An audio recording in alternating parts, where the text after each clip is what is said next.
itong mga nandyan sa DOJ, sinasabi nila na umuwi na kayo o sumurrender na kayo and face your cases like men. Of course, they're referring to the three, the dating Congressman Tevez, dating Bureau of Prisons Director Bantag, at si Pastor Apollo. Sabi ko nga dyan po sa article na yan, sila ang lumikha ng kanilang sitwasyon niya.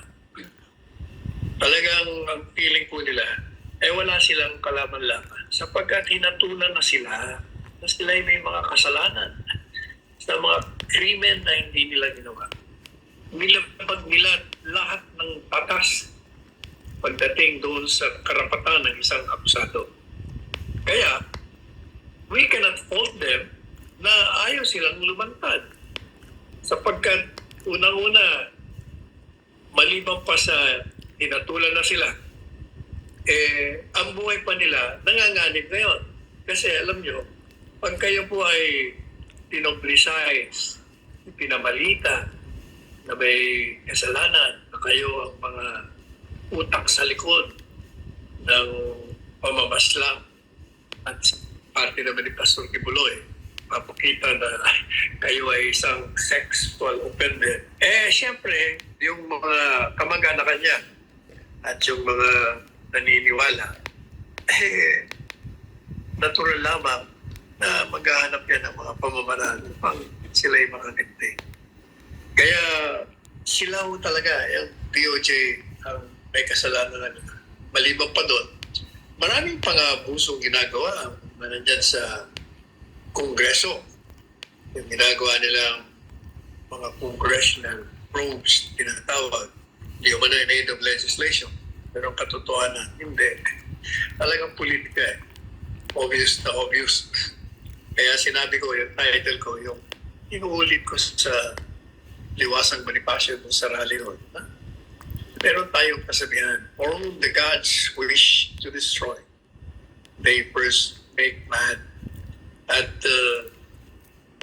ito po ang mangyayari sa kanila, sapagkat ang mga Diyos daw ng tadhana, bago nila ipaun sa lupa, ilibing, ihulog sa bangin, ang mga tampalasan, pinaliligaya po nila sa pang-aabuso bago sila pitayin. Ayan po ang pinapunto. Mm-hmm. Alam mo na, Yes, attorney. meron akong natanggap na text galing sa Amerika. Mm-hmm. Nginalanan niya yung mga taong involved. Hindi ko nga nangalanan, but there is one of the highest ranking officials of the land na namimili ng mga bahay sa Amerika. Sa Hampton, buwan ng isang mansion doon. Pagkarapan ng span of 6 months, naka-4 ng bahay sa New York. Inalanan niya kung sinong broker. Inalanan niya kung sino rin yung official na yun. At sino pa ba? Nung yun ay binasa ko, text sa isang bilyonaryo dito sa Pilipinas. Alam niyo po ba sabi, hindi lang yan. Sa Forbes, bumili siya ng 4 na bahay. Wow! Kaya yung Amerika, sabi niya, wala na bang oposisyon dyan? Hindi ba iimbestigahan yung mga nangyayari dyan? Masyadong talamak ang korupsyon. Sabi niya, I've never seen such corruption. Kahit na pagsama-sama pa yung mga panguluhan ng mga nanarinig korupsyon, palang sinabi, sobrang-sobra na. Kailangan, sabi niya, gumawa kayo ng pamamaraan na yan ay mailantan. Inilalantad na natin, but I cannot mention the name. Dapat yung sa ombudsman, halimbawa, yung mga taong talagang naniniwala na ang pera ng taong bayan ay hindi po dapat nawaldasin ng mga taong nasa kapangyarihan. Okay lang yun kung pera nila yun at nakuha nila sa mabuting pamamaraan. Marami namang ganung mga mayayaman.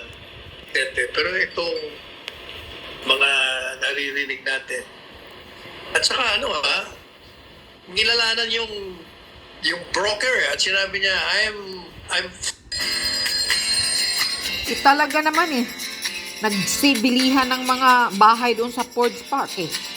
fronting Mga for kawatan. this person. Talaga pala. Talaga. Wow. Nako, pasabog ni Alam mo, Maharlika Attorney Sal, yan. Hindi ko masikmura, Attorney Sal, yung grabe yung corruption. Tapos, walang nagsasalita. Yun na nga eh. Tikom ang mga Sabi bibig. nito nag-text sa akin, na isang kilalang abogado. Dito, at ngayon ay nasa Amerika na siya. Sabi niya, alam mo yung mga yan, kaya ganyan yan. Kasi they control the narratives. Ibig sabihin, hawak nila ang mainstream media.